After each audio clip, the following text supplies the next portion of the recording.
The Pier Runner. The big ship's horn blasted across the bay, letting the passengers know that they were leaving soon. Passengers were heading towards the pier to reboard the ship. Most were already on board. The all-aboard time was 5 p.m. It was 4:30 p.m. At 4:45, there was still a line of people waiting to get on board. The captain looked down at the lines of people from the ship's bridge. At 5:05 p.m., the captain was still staring at the few passengers still getting on. He was told that there were still about 50 passengers not yet on board. There were less than that in the security line. He looked over at his first officer and nodded. The first officer gave the ship's horn a mighty blast. A van pulled up at the end of the pier, and 7 passengers jumped out and started running for the gangway.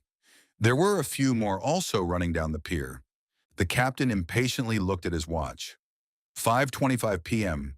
He noticed the harbor pilot was also looking at his watch. They could not wait any longer. The tide was about to go out, and they would be stuck in the harbor for 10 hours and miss their next port. Any passengers who did not return on time would be responsible for making their own arrangements to the next port.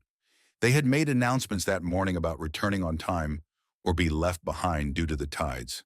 There were also signs throughout the ship letting everyone know. Looking out the window one last time and seeing that there were no passengers in sight, he turned to a watch officer and asked how many were still missing. He was told there were 6, all adults. He was not going to sacrifice the vacation of over 3,000 passengers for 6 people. He gave the command, "Castaway." The message went out very quickly. The crew on the pier stowed the gangway, and as soon as the door was closed, the dock workers untied the big ship from the pier. When given the all-clear signal, the ship started to move away from the dock.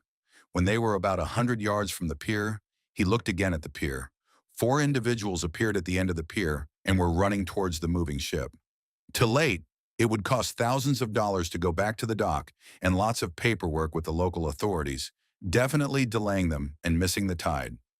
Many of the passengers on board were jeering and whistling at the ones on the pier as there were 2 individuals running toward the ship that was now out into the channel.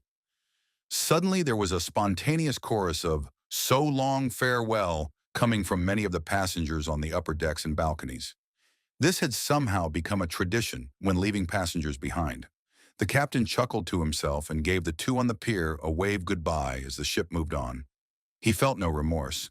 These were responsible adults. Every passenger knew the consequences for not making it back on time. It was in the contract they signed when they paid for their cruise. As it was, he had waited an extra 30 minutes. This is not the first time he has left passengers behind, and probably would not be the last. If they hurried and had their passports with them, they might be able to get on the last flight to their next destination